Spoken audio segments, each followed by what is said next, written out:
since it's a fee, we have this labor group. We added, rather than contracting out for ditch maintenance, which we charge, we hired more organic city employees. I didn't vote for that, but that's what route we took. So the costs go up. Therefore, the fee has gone up to cover the debt service of the improvements and the rising labor costs of the people that are in charge of that account.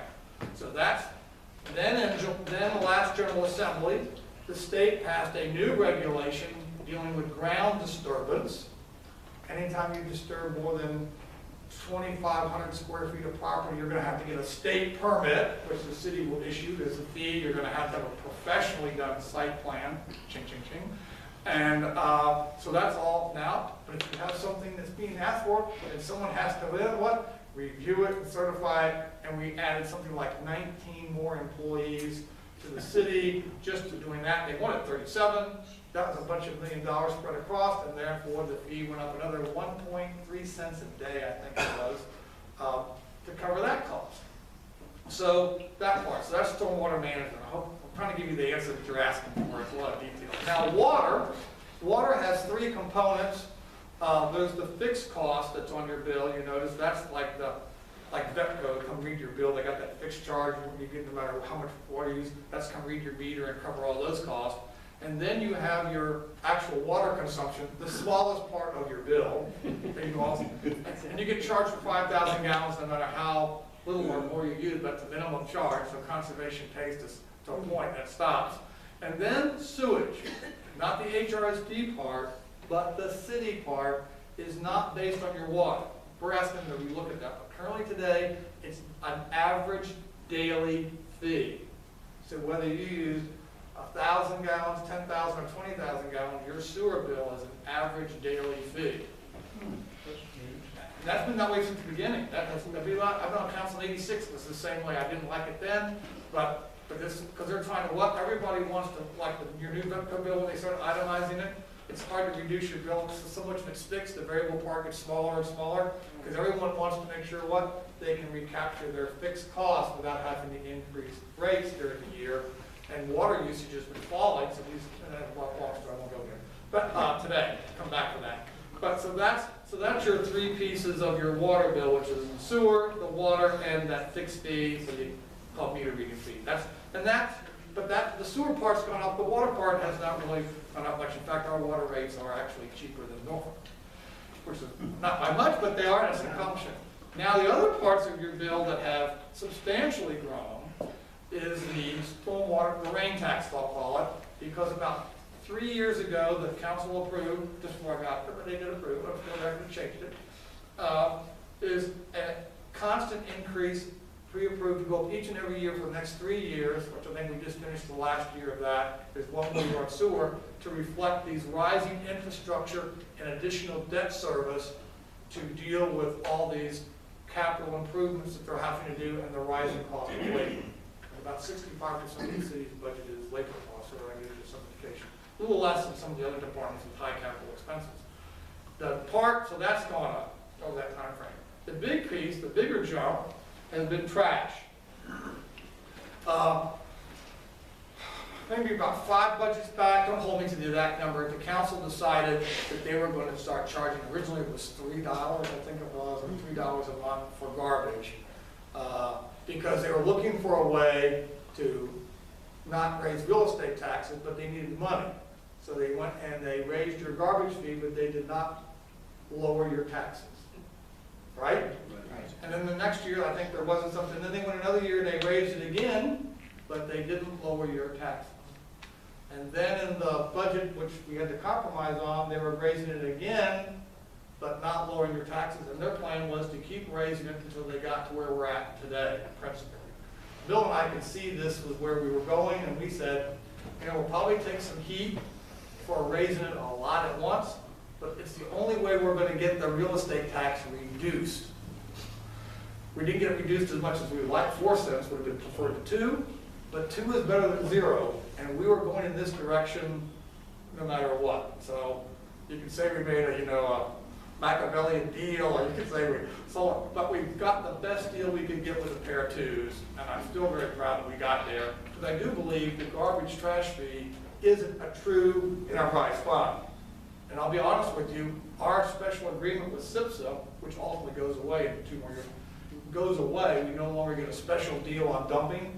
So we're going to go through 2 years where that rate is going to spike up, and then it's going to come way down. Because SIPSA goes away altogether, that bad debt deal, it gets reconstituted, and we're going to have a much better deal about what we deal with. The cost of land disposal will really drop for everyone, and our costs will come down. But that will be a spike for 2 years in our trash bill as we no longer get the big $15 a ton. We got to pay the normal dumping rate out in Suffolk. So we can't get away from that. But a trash fund is an enterprise fund is the right way, and it will allow us, at some point, I'd like to say, that we would go out and compete in some way and see if in fact the city is the lowest and cheapest provider of that service. We should be, but I'd like to see, prove that we actually are. But they do a very good job. It is they're like the lowest possible unit cost of labor. That's a highly productive, high labor productivity collection business. A large part of that cost is really the cost of getting the trash after they pick it up to the landfill and the cost of putting it in. The landfills are expensive to operate. So that's how we got there. HRSD, did you cover that? HRSD is over and above that. HRSD also had to sign that consent decree, and your HRSD bill between now, well, go back 2 years in 2020, will about double. They are under a huge, they got to spend billions of dollars on their treatment plant itself to capture more of the waste product that goes out in terms of effluent from their facilities. That standards are really going up. And they have a tremendous amount of remedial work to do in the older communities of Norfolk and Portsmouth and Hampton in terms of the trunk lines, which are major capital investments. And those costs will be borne by all the customers, of which we are the biggest one, Beach. But your bill will double over the next 10 years. One more thing, how do we get rid of the EPH? Well, I think, it's easy to go out and say, how do we get rid of them? I don't think any of us would want the Chesapeake Bay to be a cesspool.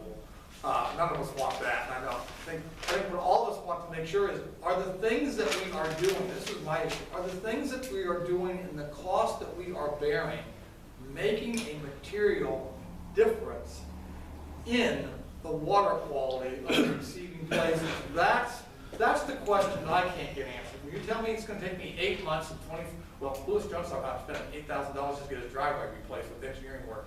Show me how that amount of cost that we're putting on businesses and stuff is making a material difference. If the HRSD stuff, I think we all want to live, no one wants to be like China. I mean, no one wants to be like India. If you travel to those places, that's not a place to emulate. I think what we want to make sure is the cost relative to the real difference it makes, say that's value added. I'm not so certain that adding all 19 people is a relationship that's making the bay better. I think what we all want to do is, maybe there's some other cheaper things. What if we gave people a tax credit for everybody who lives in the Chesapeake Bay to accelerate replacement maybe of their driveways? When they did replace them with crush and run gravel, they only had concrete apron at the street, maybe the first 10 feet from their garage, and the rest of it was crush and run or some kind of gravel so the water filtered through. What if we gave other people kind of things to do? Would we get from 132,000 households doing something, maybe a more dramatic effect than some of these big, huge capital investment things that we do to try to get the same results? I think there's an industry advocacy for high capital professional solutions, more so than some of these, they say act local, act globally, locally, affect globally. I think there's maybe some other approaches we might look at that take less dollar value but get you the same or better result. But I don't know what those are. I don't think we ought to look at those first. I'll go to Sandy, then you, Jim. John, could you just briefly go over the rationale for the purchase of the cameras at the beach, and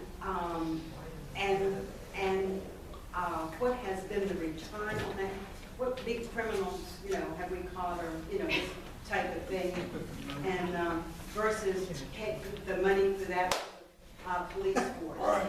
Well, when that issue came up in the public hearing, and you probably watched on TV when the budget reviews, I did a lot of research, which I always do. I mean, Google or any of those search engines are great. I went back and looked at the body of literature. No one has more cameras than Great Britain, I don't think. And I also went out and talked a lot to the police officers who I ride with frequently on the deck plate. You ask any police officer, and then what they would have told you is we need more officers, we don't need cameras. There's a lot of fatigue and stress on our police force.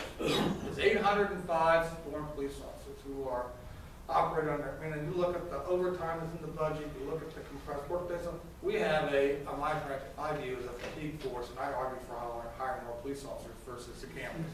I also ask, show me the efficacy, show me the empirical data that shows me that cameras prevent crime. Now, there is some knowledge that cameras do help you apprehend and convict people once a crime has been committed.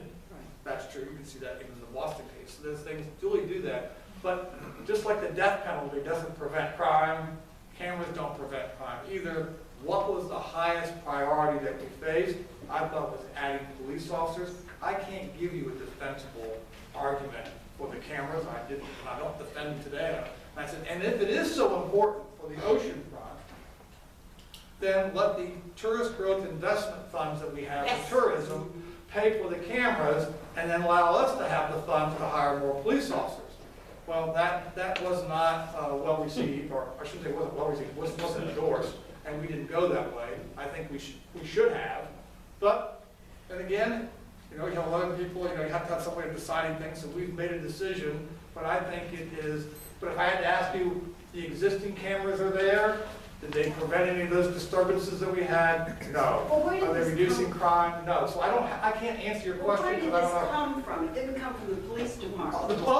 Au contraire. Au contraire. This came, Yeah. the police chief came forward and made the recommendation to spend the $7 million, 7 point something million dollars on the cameras, hire 6.5 police officers who would sit and watch and review the cameras. That came from the police department. I specifically, and then he came and said, over the next 5 years, I'd like to add 56 officers to the force. And that same budget request, that in fact did come from the police chief. I questioned him, I asked for the justification, the empirical evidence that validates the efficacy of the cameras. It was not forthcoming because it just does not exist.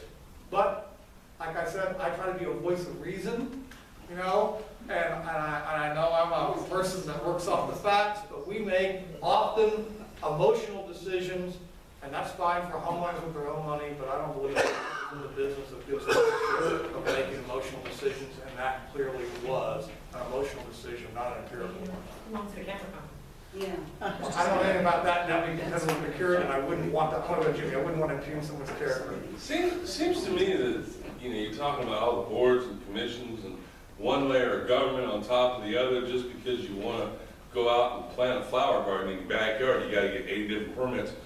Could these be the shovel-ready jobs that Barack Obama was talking about when he came office? Because it just seems to me that government is growing in bureaucracy, but the only thing that we're getting as I guess you'd call it kind of a benefit is we have to spend more time at City Hall. Well, I always want to give credit where credit's due, because I think that's important to be balanced, because it gives your constructive criticism more validity.